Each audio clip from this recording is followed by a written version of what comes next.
14th of February 2023. You're welcome back. It's late at night. I'm after seeing RTE News and its follow-up after it at 9 o'clock. And I'm just shocked at the level of misinformation and damn right propaganda they're after poking out. This is 52D. Real true education, not fake news. Okay? Now, here is the price of oil over the years from 2021 to 2023. There it's there. It's 39, 68, 94 and 78. Okay, so you can see it peaked there. It's down to 78 now at the moment. Now, here is the price of natural gas over the last year of 2022. So I'll just read it out to you there. You see January 100. February 95, that was the invasion of Ukraine. March 120, so you see it shot up a good lot there. April 220, see that? May it came down, it was 100. June it was 80. You see warm weather. July it was 120. August 180, so it began to go up again as predicted. And in September it was 310. In October it was 180, and in November it was 100. Okay, now here is a graph of the gas price. You see the peak here in September 2022. See that there? So that was the peak in the gas price. So this thing about the wholesale price, I remember, no doubt about it, at the end of 2021, the wholesale price was about 68 euros per megawatt hour, because I watch EirGrid's dashboard regularly, about 68, and it was less than the wind farms were getting, which was 76, which was the guaranteed price.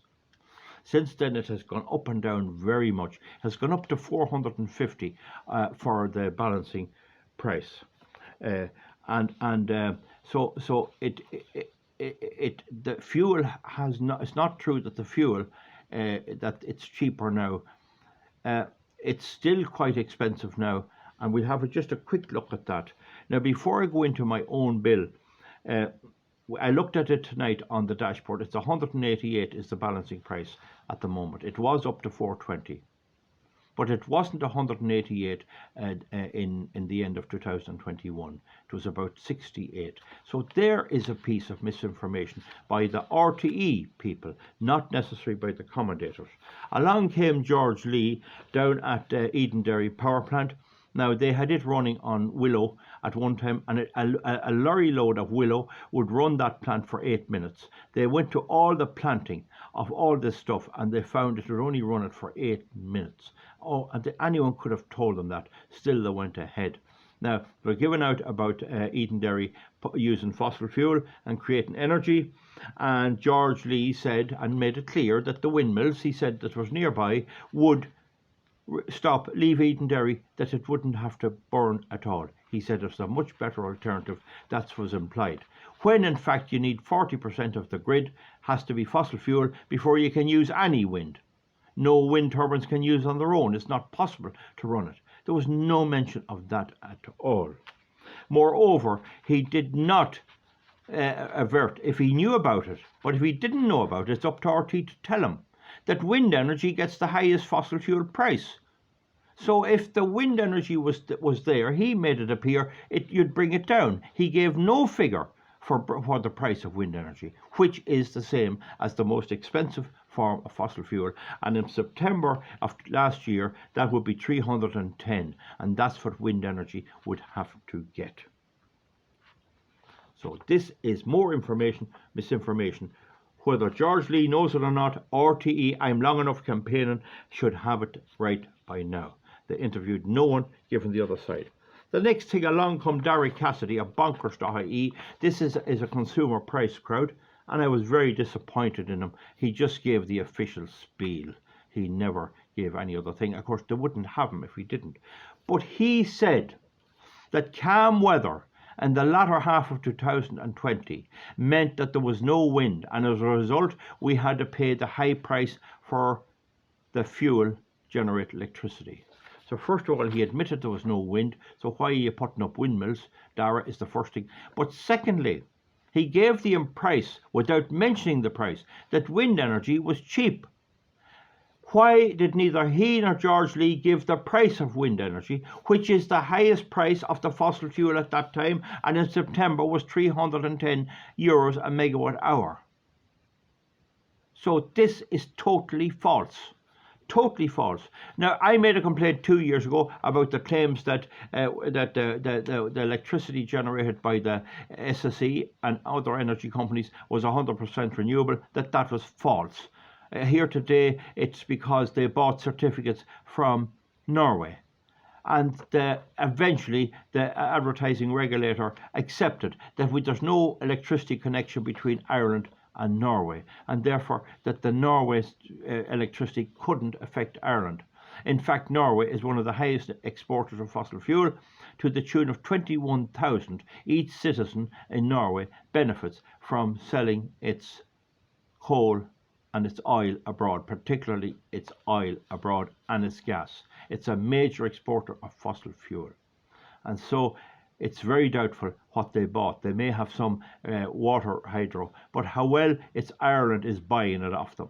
A big exporter of fossil fuel, it's Ireland is buying the certificates and trying to pawn it off, saying you get customers to think they're getting 100% renewable. That has run for 2 years after my complaint to the Advertising Standards Authority, and now he has admitted, or they've admitted, that I was right all along. But that is not dealt with in any RTE matter. So I want to meet Dara Cassidy. You're wrong. You are totally wrong. Wind energy does not bring down the price of fossil fuel. In fact, it gets the same price as the highest fossil fuel. So if coal and oil was dirt cheap and gas went through the roof, the wind energy gets the gas price. If coal was very expensive and the other two fuels were cheap, wind energy gets the coal price. So this is all total and utter propaganda. Whether these two people knew about it or not, there is no excuse for the national broadcaster not investigating this. The next thing, they rolled out John Riley from Bordnamona, and he's going to put up more windmills. Oh, we import all this fossil fuel. And he gave the impression that his windmills was somehow going to cut the amount of fossil fuel we're burning. Now, he's Bordnamona. This guy's job is to produce turf. They're stopping that. Why doesn't he go off and get a job in Lidl's or Aldi, packing the shelves, or he could do the desk, do the checkout? Oh no, he's moving into electricity production as well. Talk about a total and utter propaganda vehicle. And this thing about the price being down on the wholesale and retail price. Here is my electricity bill from 2019, folks. It's here on this. I'll show you the date. It's the 25th of July 2019. I'll just show it to you here. You might be able to just see it, and you might not. I hope you just accept me. This is the 2000. There, it's there, and it shows you the whole thing. But here at the back, I've added up all the extras, and I've divided by the number of units, and I was paying 28.5 per unit, 28.5. That was in 2019. And it stayed very stable like that. It was around 26, 27.5. But then they added the PSO levy. I was paying 26.5 in 2020, about 20. But the PSO levy brought it up a little bit. But anyway, we'll go with the figure I have there, 28.5 per unit. Now, here's a bill here. This bill is the 26th of January 2023. So there you are, an up-to-date bill. There, it's there, if you can get it there, 26th of January 2023. Where is this coming up here? Here, yeah, was that? It's there, anyway, that's it. And here's the charges here, and I've worked them all out. And they've given me the rebate of 183.49, and there's VAT and there's all that type of thing. I wouldn't worry about that. But when you take out the rebate, just what I'm being charged for, and allowing for the bit of VAT back on the rebate, I am paying 43 cents. 43 cents as opposed to 28.5 in 2019. So you can work that out. So what they're saying now is that the wholesale price was dearer before Russia invaded the Ukraine. That's not true. I remember it well. Their wholesale price was um, around the 68, all right through. It used to be 57, and then it went up a bit, and it was always about 60, 61 in 2020, early 2021. But at the end, after the COVID moved into the Ukraine situation, it was up a wee bit before the Ukraine thing, and then of course it went up a lot. And my bill was 28.5 all the time there. And the next thing is with the COVID, with the Ukraine situation, it's gone up to 43. It's gone up from 28.5 to 43. So that's 3 and 10 is 13, and 1.5 is 14.5% of an increase over 28.5. So you can work that out yourself. If I'm not making a mistake, that's a 33% increase, because it's up 14, half of 28 is 14, so it's up 33%.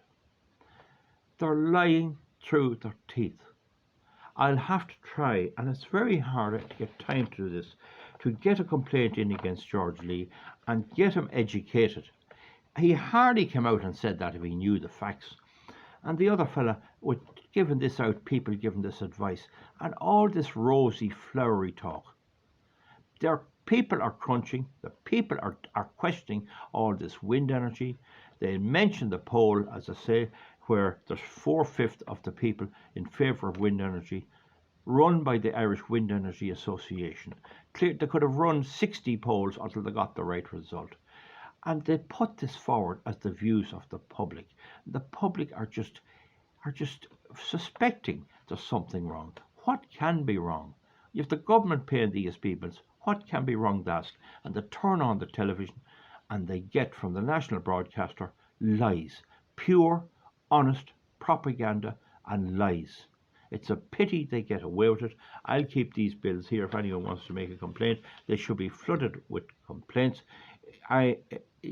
Normally they'll pan them out, but it does annoy them to give them complaints. And that's the biggest complaint there, that wind energy gets the highest price there is of the fossil fuel element in the bill, and therefore the claim that wind energy would bring down the price of electricity is false.